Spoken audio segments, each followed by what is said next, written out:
Atlantic মহাসাগরের পারে দাঁড়িয়ে নবীর সাহাবী উকবা ইবনে নাফি বলছে যে, হে এলাকাবাসী, তোমরা বলো এই সাগরের ওই পারে আর মানুষ আছেন?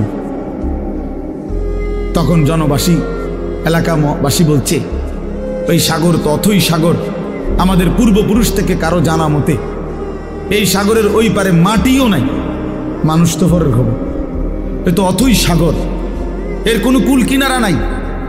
হযরত উকবা ইবনে নাফে 22 বছর বয়স্ক সাহাবী, পুরো আফ্রিকা বিজয় করে এই আটলান্টিক মহাসাগরের পারে দাঁড়িয়ে নিজের ঘোড়ার 2 পাও ভিজাইছে, ঘোড়ার পাও সাগরের পানিতে ভিজাইয়া এরপরে আল্লাহকে বলছে, আল্লাহ তোমার বান্দারা সাক্ষী দিছে সাগরের ওই পারে নাকি কোনো মানুষ নাই, এই জন্য আমি থেমে গেলাম।